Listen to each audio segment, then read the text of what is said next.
На сайтах авиакомпании «Атаваир» и «Уральские авиалинии» появилась возможность оформить билеты из Москвы в Душанбе и обратно. Возможность покупки билетов из России в Таджикистан и обратно появилась после 30 июня. Билеты продаются на рейсы между Москвой и Душанбе.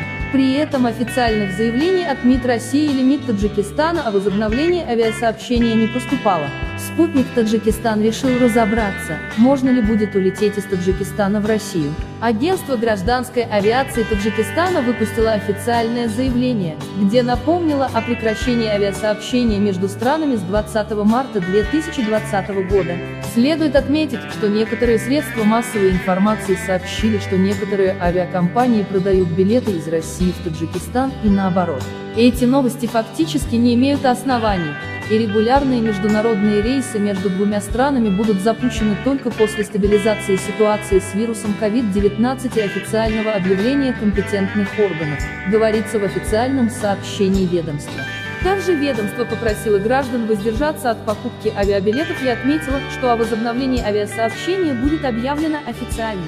Прокомментировали ситуацию с авиабилетами на июле в Росавиации. Каких-либо данных о начале выполнения полетов, возобновления, к сожалению, у нас нет, поэтому комментировать пока нечего. Авиакомпании – отдельные хозяйствующие субъекты, которые ведут свою деятельность самостоятельно, сообщил спутник Таджикистан, источник, близкий к Росавиации. Официальную позицию относительно продажи билетов на рейсы Москва, Душанбе и обратно высказали и в посольстве России в Таджикистане, где представительстве напомнили, что регулярное и чартерное авиасообщение, осуществляемое из российских аэропортов в аэропорты иностранных государств и в обратном направлении, прекращено с 27 марта 2020 года, за исключением спецрейсов.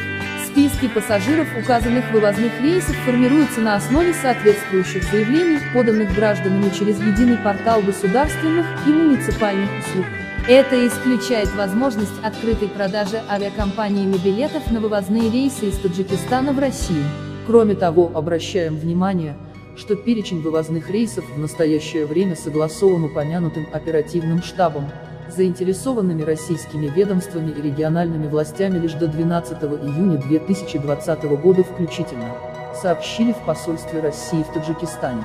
Ведомство настоятельно рекомендует не приобретать у авиакомпаний билеты на рейсы из Таджикистана в Россию, которые не были включены в упомянутый перечень вывозных рейсов, до момента возобновления регулярного авиасообщения между двумя странами. По вопросам, связанным с возможностью вылета из России в Таджикистан, рекомендуется ориентироваться на официальную информацию, публикуемую на этот счет МИД Таджикистана, а также посольством Таджикистана в Москве. Также спутник Таджикистан отправил запросы в пресс-службы авиакомпании «Атаваир» и «Уральские авиалинии».